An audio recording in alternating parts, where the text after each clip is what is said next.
Hi there. Today we're going to talk about market development strategy. We're going to go through the stages of entering a new market and give you some examples of the best practices.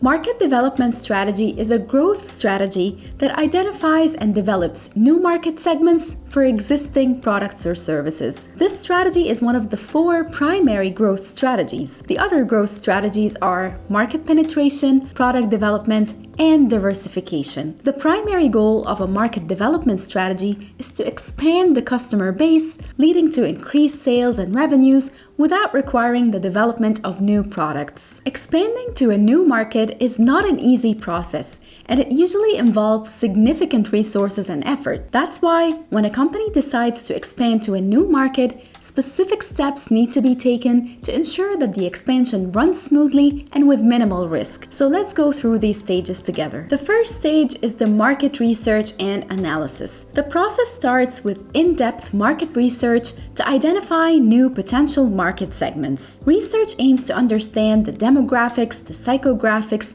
behaviors, needs, and potential profitability of these segments. An example of that could be something like this. A US-based company selling organic skincare products might discover through research that there's a significant demand for organic skincare in European markets, where these products are not yet widely available. The second stage is the market selection stage. Based on the market research, the company decides which new markets to enter, and this decision is based on various data, such as market size, growth potential, competition, and alignment with the company's strengths and resources. And to get this data, companies usually rely on industry reports and subject expert opinions. Other market research tools might be focus groups, surveys, and market scans. So back to the US-based skincare company, from several potential European countries, the company may decide to enter the UK market first due to favorable regulations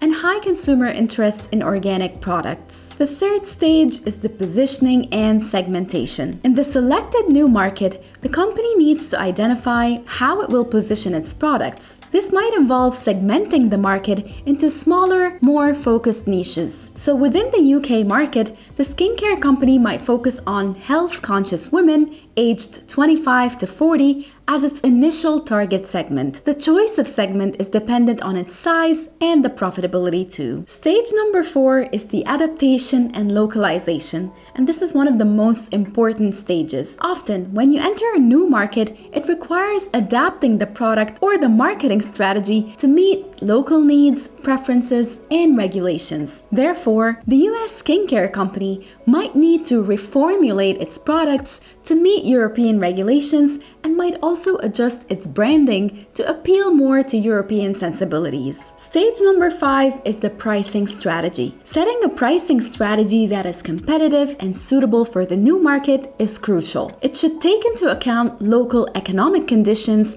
competitor pricing, and the overall customer price sensitivity. So in the UK, the skincare company might opt for premium pricing to position its products as high-quality, exclusive options. Stage number 6 is the distribution channels. The company must decide how it will get its products to customers in the new market. This might involve selecting local partners, retailers, or establishing an e-commerce presence. The US skincare company might partner with established UK retailers or set up its own online store targeting UK customers. Stage number 7 is the promotion and marketing. Entering a new market requires a comprehensive marketing and promotional strategy designed to build brand awareness and drive sales in that market. You're introducing your brand to a new market, so that should require some aggressive marketing to be able to compete with established brands, especially if you're competing in an established industry. So for the skincare company, they may launch a targeted social media campaign in the UK along with partnerships with local influencers and PR events. They may also opt for some stunt marketing to capture the attention of the target segment. Stage number 8 is the risk assessment and management. Entering a new market involves various risks. That includes legal, cultural, financial, and operational risks. These risks need to be assessed and strategies must be developed to mitigate them. So before entering the UK market,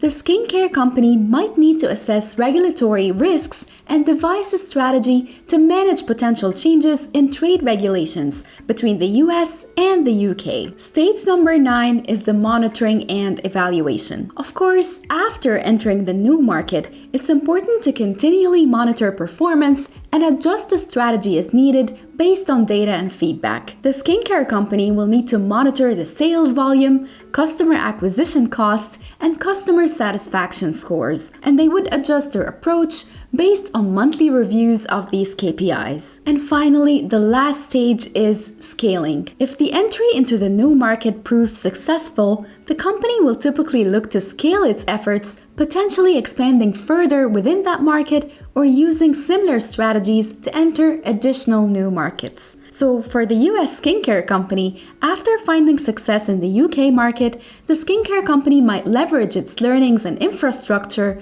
to expand into other European countries. Now we will share with you 3 real-life examples and things to learn from them. The first example is McDonald's global menu adaptation. McDonald's, the fast food giant, is known for adapting its menu to cater to the tastes and cultural norms of different countries. For example, in India, where a large segment of the population does not eat beef due to religious beliefs, McDonald's offers a range of vegetarian burgers and other options, like the Mikaloo Tikki. The key takeaway here is adapting product offerings to respect and appeal to local taste and cultural or religious norms. The second example is from IKEA in India. When the Swedish furniture retailer IKEA entered the Indian market, it thoroughly researched local living conditions and preferences. This research influenced everything from store layout to product offerings. For example, because many Indian consumers have domestic help and prefer to have them shop for household goods, IKEA's Indian stores